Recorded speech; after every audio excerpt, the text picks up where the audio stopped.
तो हमारे देश भारत में खुद अपने आप पर किसी सरकारी मास्टर को अपने आप पर विश्वास नहीं है। जब वो खुद पढ़ लिख करके हमेशा चाहता है कि सरकारी नौकरी बने, सरकारी नौकरी वाले बने, लेकिन जब बन जाता है, शादी ज्यादा बाल बच्चे हो जाते हैं, तब वो अपने बाल बच्चे को किसी प्राइवेट मास्टर के पास भेजते हैं। खुद अपना 50, 60, 70 हजार का पेमेंट उठाते हैं, उसके बाद 10, 12 हजार के मास्टर के पास भेजते हैं अपने ऊपर, जबकि खुद अपना आप समझते हैं कि हम सरकारी मास्टर है। किसी के बीच में अगर बातचीत करेंगे तो बोलेंगे हम अपना खुद सरकारी मास्टर, कितने गर्व की बात है। लेकिन अपने आप पे बाद में खुद अपने आप पे खुद उसको विश्वास नहीं होता है, ताकि दूसरे के यहाँ देता है पढ़ने के लिए प्राइवेट को। कितनी मेहनत करके वो सरकारी मास्टर बनता है। हमेशा सब लोग चाहते हैं कि सरकारी मास्टर बने, लेकिन अपने आप पर विश्वास ही नहीं होता है कि हम सरकारी मास्टर है, कैसे पढ़ाएंगे। अपने बच्चे को खुद अपना नहीं पढ़ा सकता, अपने सरकारी मास्टर को पास नहीं पढ़ा सकता है। अब यही एक बात उलट गया है अभी जाकर के नेपाल में। नेपाल का सरकार नया सरकार बना है, प्रधानमंत्री बना है। उसके बाद वो क्या किया है, जितने प्राइवेट संस्था था, कोचिंग था, संस्था, सबको बंद कर दिया गया है और वो केवल सरकारी स्कूल को ही ओपन रखा है, ताकि किसी का भी हो, मंत्री का हो, विधायक का हो, डीएम का, एसपी का, किसी का बाल बच्चा हो, सब वो सरकारी में पढ़ेगा। अब और ये रूल हमारे देश में भी होनी चाहिए, ताकि मास्टर के ऊपर भी अपने आप पे विश्वास न टूटे।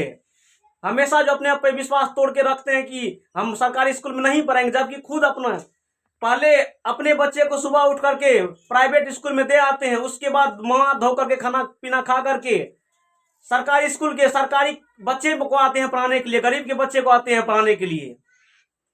अब नेपाल में सिस्टम खत्म हो गया है, सरकारी स्कूल में सबके बाल बच्चे पढ़ेंगे, गरीब अमीर। इसी तरह से हमारे देश में भी रूल लगनी चाहिए। आप सब इसको सपोर्ट कीजिए, अपने देश में भी हंगामा कीजिए, ताकि हमारे देश में भी जितने लूटने पाटने वाले हैं, कोचिंग संस्था खुले हैं, जहाँ पे 12-14 रुपया का किताब कॉपी लगता है, वहाँ पे 5-5 हजार रुपया मांगता है। जहाँ पे 500 का जूता का दाम है, वहाँ पे 1000-1500 रुपया लिया जाता है।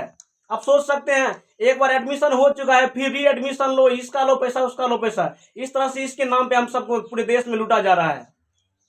तो हम सभी एक साथ होकर के नेपाल की सरकार की तरह ही हंगामा करेंगे। उसके बाद हमारे देश में भी सेम टू सेम जिस तरह से नेपाल में रूल लगा है कि अब कोई भी प्राइवेट स्कूल नहीं रहेगा, केवल सरकारी रहेगा। सरकार उसमें भी अमीर हो गरीब हो, सबका बाल बच्चा एक ही तरह पढ़ेंगे।